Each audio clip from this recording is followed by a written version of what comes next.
lift up the name of Jesus. For he's worthy to be praised.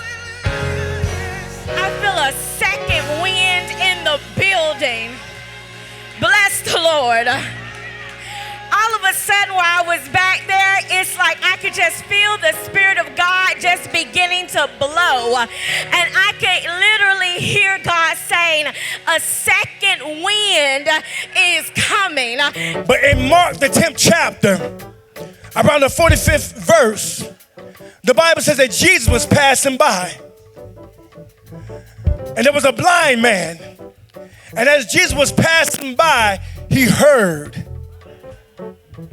And the Bible says he began to holler. And they said, Bishop Baker, now you hush up all that fuss now. Don't you trouble the master. Quit making that noise. Stop praising him like that. Don't you sound off like that. And see, but what you got to understand that when people try to stop you from giving God glory, you let that person know you don't need what I need. You can't release what I want.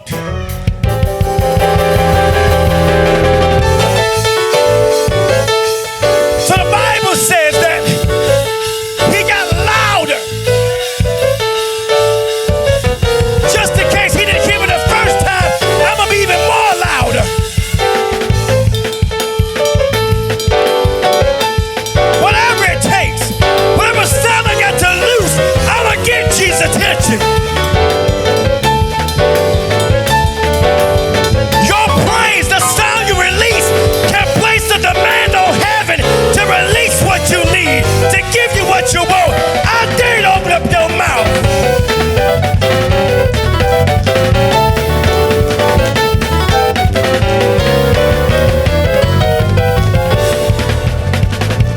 My God.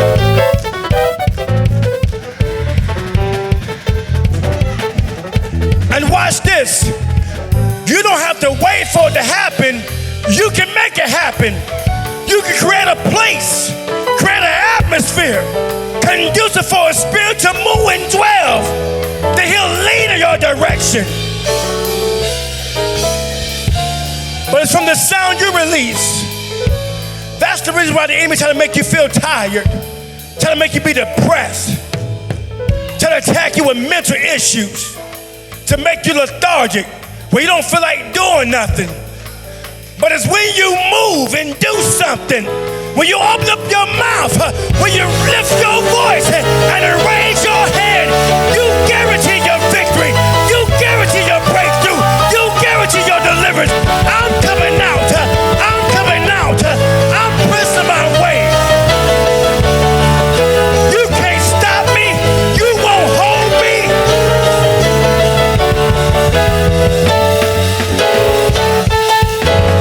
I won't miss my moment. I won't miss my turn. I won't miss my time. I won't miss my opportunity. Hey.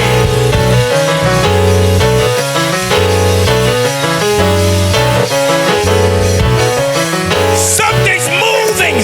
Something's shifting. Something breaking. It's happening right now.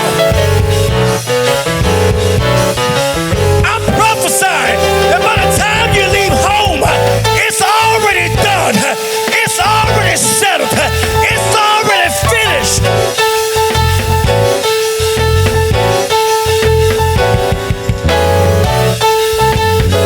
There's no wait time in the spirit. There is no delay.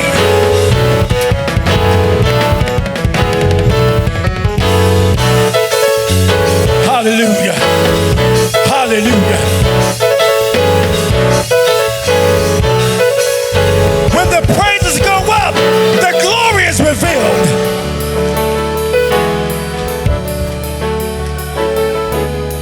And in his glory is the fullness of joy. And if you got fullness of joy, that means you got fullness of strength. Because you got the glory now. You asked for it, now it's here. Anytime we bless the Lord, he makes good on his delivery. quicker than FedEx, quicker than Express. And we don't praise him just because he can do it, but we praise for who he is, for his name's sake. He's good off credit, Bishop. And if it don't happen when you think it should, just his credit alone is good. He has an outstanding history of being faithful, Elder Paula. He has an outstanding history of doing it over and over and over again. His bounce is amazing. So this glory that you are experiencing is because there's a hunger and a thirst for a movement in God. And you got to be a hungry and thirsty people. I've never been to a restaurant, Bishop, where you eat your food and don't have nothing to drink. Hungry and thirsty. When there's a hunger and thirst, you'll get a move of God when there's a hunger and thirst. The blind man cried louder, Elder Paula. The blind man said, I don't care what y'all say. You don't need what I need.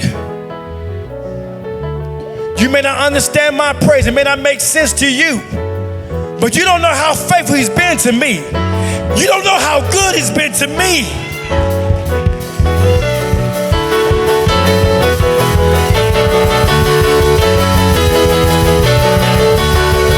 That's why I gotta bless him. That's why I gotta lift him up. That's why I gotta praise him. He's been too good. He's been too faithful.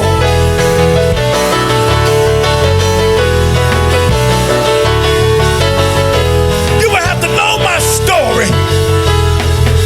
How he got me out. How he delivered me. How he healed me. How he saved me.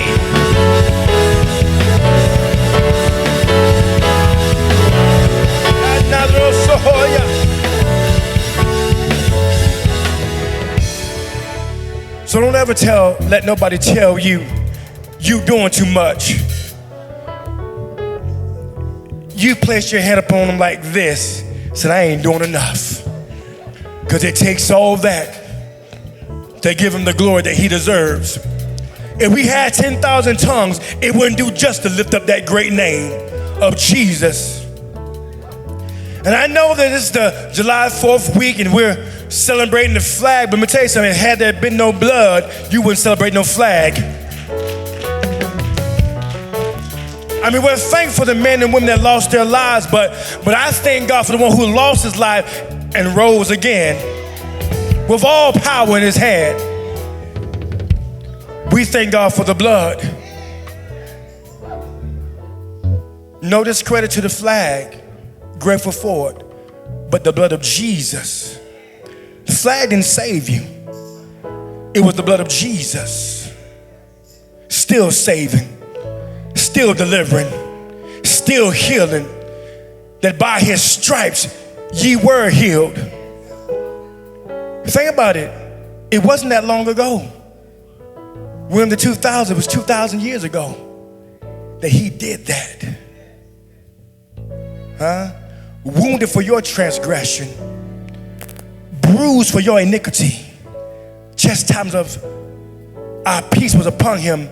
That included your mental illness, the mind, any mind issue. Jesus said it was upon me, and by my stripes you were healed. He even said, I am the God that healeth thee. I sent my word and I healed all the diseases. So anything that doctors have diagnosed you with, Jesus, I paid for it.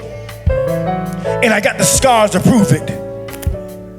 You can look at my side. Take a look at my feet. You still see the nail prints. Your healing paid in full. Victory already purchased. You'll never lose, never be defeated. Every plan the enemy has set for you has been canceled out. You now have purpose. So this sound that we release to give him glory, don't lose your momentum. Keep that same expectation. Because Because when there's an expectation for God to move, revival will fall in the land. He's gonna do it. He's doing it right now. Always hear that in the small room, God showed up. But what was the difference in the small room to the room we're in now, in the bigger room? Hunger and thirst. And Jesus said that they that hunger and thirst, they shall be filled. So anytime you hunger and thirst after righteousness, you hunger and thirst after the kingdom of God, his power and glory will be revealed and demonstrated. Revival will hit the land, and we will be the vessel that he chooses to use.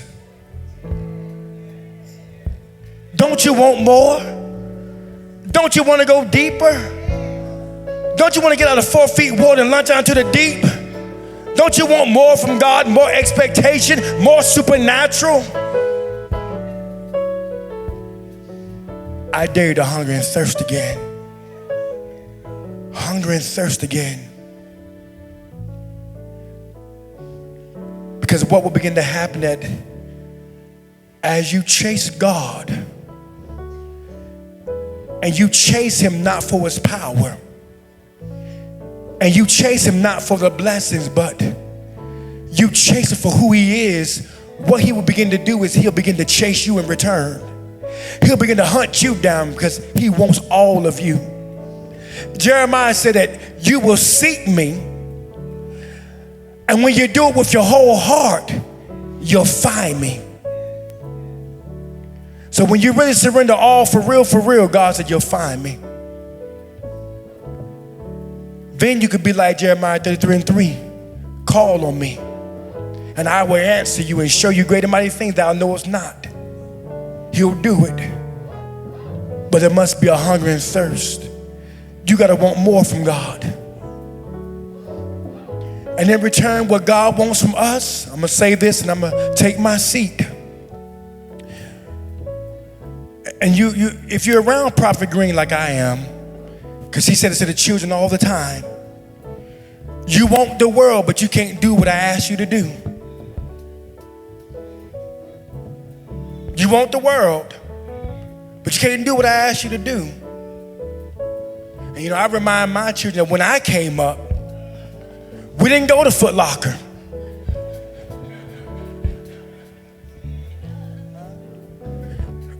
Minister, we went to Pick and Pay, shoe show. Pay less. You prophesying, pay less. I don't know, but my mom was like, I'm not paying no $50 for a shirt when I can get you 7 shirts from Roses.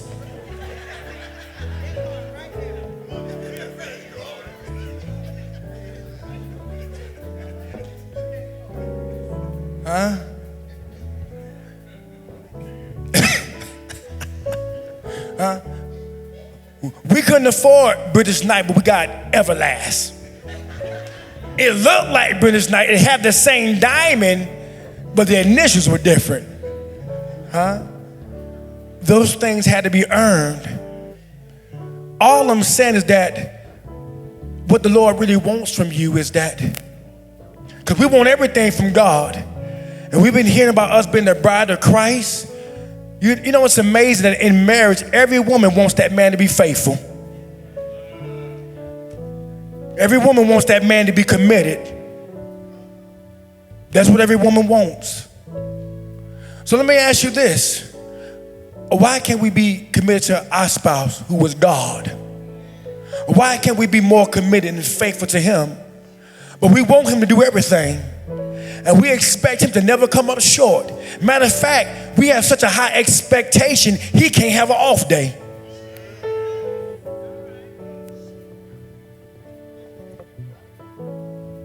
Seven days in the week, he don't hear from you. Okay, Sunday morning.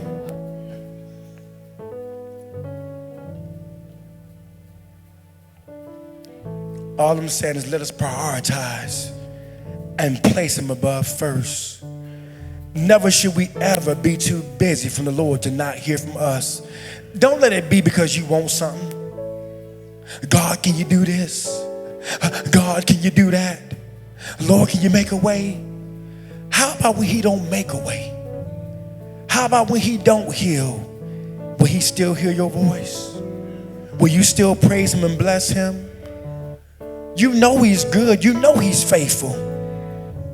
You know he is. So let us be faithful and serving him, doing what's right before him. That's all I'm saying. He is loving and kind. And we just bless God for the gifts in the house. We do bless him and love him.